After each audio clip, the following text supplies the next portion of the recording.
नमस्कार दोस्तों, आपका फिर से स्वागत है मेरे एक नए वीडियो में। इस नए वीडियो में हम फिर से बात करेंगे कुछ वैकेंसीज आई हैं उसके बारे में। तो वीडियो को शुरू करने से पहले मैं चाहूँगा कि आप लोग मेरे चैनल को लाइक करें, शेयर करें, सब्सक्राइब करें, ताकि मैं आपके लिए ऐसी ही और वीडियो बनाता रहूँ। तो देखिए दोस्तों, यहाँ पे 4 पोस्ट है जिन पर वैकेंसी निकली है। एक है प्रोफेसर की, दूसरी एसोसिएट प्रोफेसर की, तीसरी प्रोफेसर ऑफ प्रैक्टिस की, और चौथी है section officer grade second secretarial की। यहाँ पर जो प्रोफेसर है उसकी पे लेवल रहेगी level 14, maximum age 55, number of post है 5। एसोसिएट प्रोफेसर में जो पे लेवल रहेगी वो रहेगी level 13A1, maximum age 45। Professor of practice की जो पे लेवल रहेगी यहाँ पे दे रखा है 1 लाख पर मंथ। इसकी जो मैक्सिमम एज है वो है 70। सेक्शन ऑफिसर की रहेगी लेवल 6 और मैक्सिमम एज रहेगी 40। आगे बढ़ते हैं और बात करते हैं कि ये जो वैकेंसी आई है कौन से डिपार्टमेंट में आई है।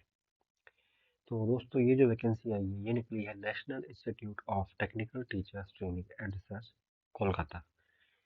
ये जो डिपार्टमेंट है ये under ministry of education government of India के अंदर आता है। तो ये जितनी भी वैकेंसीज है ये जो है वो सरकारी नौकरी की वैकेंसी है। यहाँ पर आप देख सकते हैं, यहाँ पर जो क्लोजिंग डेट लिखा गया है एप्लीकेशन का वो है 9 फरवरी 2024, और ओपनिंग जो डेट है वो है 3 जनवरी 2024। और यहाँ पे लिखा गया है कि जितनी भी वैकेंसीज है वो जो है वो डायरेक्ट रिक्रूटमेंट बेसिस है। जैसे कि यहाँ पे दिया गया है, online application are invited from the Indian nationals for filling up the following post on direct recruitment basis. इसकी जो वेबसाइट है जहाँ पर जाके आप ये डिटेल्ड एडवर्टीजमेंट देख सकते हैं और वो इस वैकेंसी के लिए अप्लाई कर सकते हैं, वो है www.nitrrkol.ac.in, जो मैं अपने डिस्क्रिप्शन लिंक में भी डाल दूंगा। आप वहाँ पे भी जाके इसको चेकआउट कर सकते हैं। आगे बढ़ते हैं और देखते हैं। यहाँ पर देखिए दोस्तों, यहाँ पर जो ये दिया गया है ये अबाउट इंस्टीट्यूट के बारे में दिया गया है कि ये कब फंक्शन हुआ था। जैसा कि यहाँ पर दिया गया है 11 जनवरी 1965 को जो है ministry of education government of India के अंदर जो था इस्टेब्लिश हुआ था। पर यहाँ पे 5 डिपार्टमेंट है: civil engineering, computer science, electrical, mechanical और एजुकेशन एंड मैनेजमेंट। आगे बढ़ते हैं और यहाँ पे एसेंशियल क्वालिफिकेशंस देख लेते हैं। यहाँ पर जो पहली जो पोस्ट है वो है प्रोफेसर की सिविल इंजीनियर के अंदर। तो नॉर्मल सी बात है, bachelor degree, master degree, PhD और फर्स्ट क्लास, ये सब जो है सिविल इंजीनियरिंग के अंदर होनी चाहिए और फर्स्ट क्लास से होनी चाहिए। और इसके साथ में ही 10 साल का आपके पास एक्सपीरियंस होना चाहिए टीचिंग का, रिसर्च का या इंडस्ट्री का। ठीक है सर दोस्तों, तो ये यहाँ पे मांगा गया है। बाकी जानकारी आप इनकी वेबसाइट पे जाकर देख सकते हैं।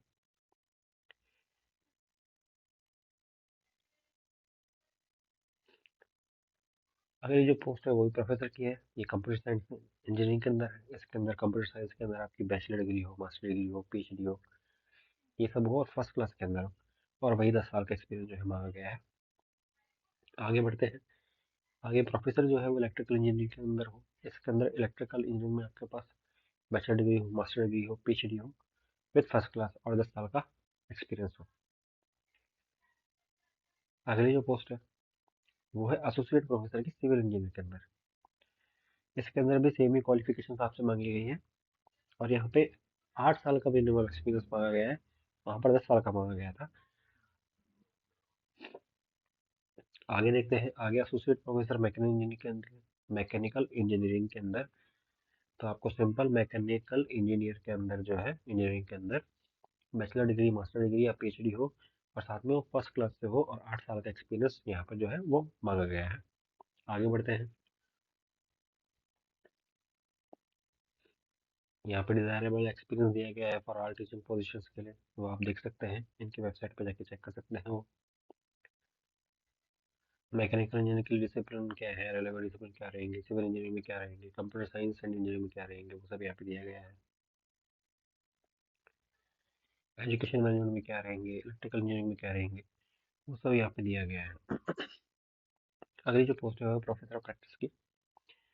इसमें यहाँ पर देखने की बात है, यहाँ पर जो टेन्योर दिया गया है मैक्सिमम 2 साल का दिया गया है। यानी कि ये जो पोस्ट है ये डायरेक्ट रिक्रूटमेंट पे नहीं है, ये जो है वो डेपुटेशन पे होगी या कॉन्ट्रैक्ट पे होगी, तो इसके बारे में हम बात नहीं करेंगे। हम सिर्फ उन्हीं वैकेंसीज के बारे में बात करेंगे जो परमानेंट है। तो ये पोस्ट जो है वो परमानेंट यहाँ पे शो नहीं हो रही है। अगली पोस्ट पे हम चलते हैं, तो है सेक्शन ऑफिसर ग्रेड सेकंड की। तो यहाँ पर आपके पास में ग्रेजुएट डिग्री होनी चाहिए, चाहे वो किसी भी डिसिप्लिन में हो, और आपके पास में 6 साल का एक्सपीरियंस होना चाहिए एज अ पीए या फिर PS at the pay level of 5।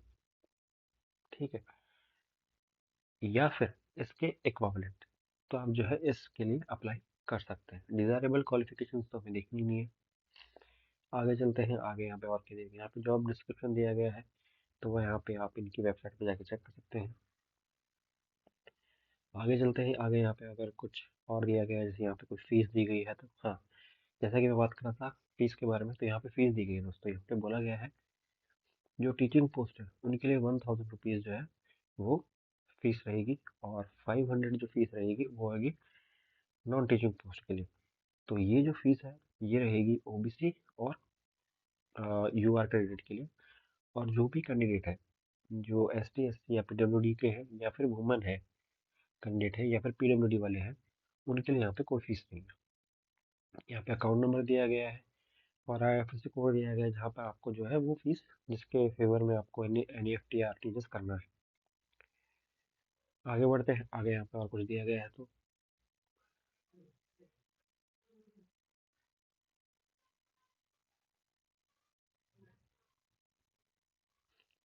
यहाँ पर और कुछ दिया गया, तो हम देख लेते हैं एप्लीकेशन आपको कैसे प्रोसेस करना है। यहाँ पे दोस्तों लिंक दी गई है, तो आप इनकी वेबसाइट पे जाएंगे तो आपको ये पेज ओपन होगा। आप यहाँ पे डायरेक्ट जाके जो है वो फिल कर सकते हैं फॉर्म। यहाँ पे सैम्पल फॉर्म दिया गया है, एप्लीकेशन फॉर्म दिया गया है, वो आप यहाँ से जाके डाउनलोड कर सकते हैं। जैसे कि हम इसको पढ़ते हैं, तो यहाँ पे क्या लिखा गया है वो हम पढ़ लेते हैं। How to apply application process के अंदर, तो the aspiring applicants satisfying the eligibility criteria in all respect can submit their application through Google form online mode only. Google form में जो है आपको ये फॉर्म फिल करना पड़ेगा ऑनलाइन मोड के अंदर। The submission of online application is made available on NITTR Kolkata website. Instruction for filing and the link for submission of online application will be activated 3/1/2024. The last date of submission of offline online applications is 9/2/2024. Applicants are required to send the printout of the duly filled online application form along with self-attested documents and proof of payment of application fee to the under-mentioned address through Speed Post, Register Post, Courier on or before 19/2/2024। तो यहाँ पर दोस्तों simple सी बात है, आपको online form fill करना है। जब आप ऑनलाइन फॉर्म फिल कर लोगे, सक्सेसफुली सबमिट कर लोगे, तो आपको उसका प्रिंट आउट निकालना है। जब आपने उसका प्रिंट आउट निकाल लिया, तो प्रिंट आउट निकालने के बाद में आपको एक एनवलप बनाना है, जिसके ऊपर लिखना है application for the post of जिस पोस्ट के लिए आप अप्लाई कर रहे हैं, अगेंस्ट एडवर्टीजमेंट नंबर 9/2023-24। और ये भेज देना है the director NITTR Kolkata, block FC, sector 3, 60 Kolkata 700106। और आपको यहाँ पर क्या है, यहाँ पे ये भी दिया गया है कि जब आप फॉर्म निकाल लेंगे, उसका ऑनलाइन फॉर्म जो आपने फिल किया है, तो उसके साथ में सेल्फ अटेस्टेड कॉपीज आपको जो है वो सेंड करनी है, आपके जो भी क्वालिफिकेशंस वगैरह होंगे वो सब उसके लिए। और और आपने जो आप जो फी पे करोगे आरटीजीएस, थ्रू आरटीजीएस या एनईएफटी के जरिए, तो आपको उसका भी जो है यहाँ पे रिसिप्ट इनको भेजनी पड़ेगी। आगे बढ़ते हैं, आगे यहाँ पे दिया गया है कि जो लोग पहले से किसी ऑर्गेनाइजेशन में काम कर रहे हैं, उन्हें थ्रू प्रॉपर चैनल जो है ये फॉर्म भिजवाना पड़ेगा अपने डिपार्टमेंट के द्वारा। और at the time of selection उन्हें एनओसी प्रोड्यूस करनी पड़ेगी डिपार्टमेंट के सामने, नो ऑब्जेक्शन सर्टिफिकेट। तो जो भी लोग पहले से किसी डिपार्टमेंट में काम कर रहे हैं और इसके लिए अप्लाई करना चाहते हैं, तो अपने डिपार्टमेंट में बता के रखिए, ताकि समय आने पर आप उनसे एनओसी जो है वो ले सके। आगे बढ़ते हैं, आगे देखते हैं, आगे यहाँ पे और कुछ दिया गया है, तो यहाँ पर आगे और कुछ पैसा कुछ जानकारी नहीं गई है। तो इतना ही था दोस्तों इसके अंदर अभी तक। जहाँ पर भी मुझे लग रहा है यहाँ पर एग्ज़ाम डेट जो है वो रिवील नहीं की गई है कि कब एग्ज़ाम होगा इसका। अ, ठीक है दोस्तों, इस वीडियो में इतना ही था। आशा करता हूँ कि ये वीडियो आपको पसंद आई होगी। मैं आपके लिए ऐसे ही और वीडियो बनाता रहूँगा। ऐसे ही और वीडियोस जो है वो लाता रहूँगा, आपको जानकारी देता रहूँगा। अगर आपको कोई भी जानकारी चाहिए, अगर आपको समझ में नहीं आया है, तो आप जो मुझे है वो कर दीजिए। आप मुझे कमेंट कर दीजिए कमेंट बॉक्स के अंदर, और मैं कोशिश करूँगा कि आपकी जो भी प्रॉब्लम्स हैं उसको सॉल्व करने की। तो ठीक है दोस्तों, तब तक के लिए धन्यवाद, और अब मिलते हैं आपसे अगले वीडियो में।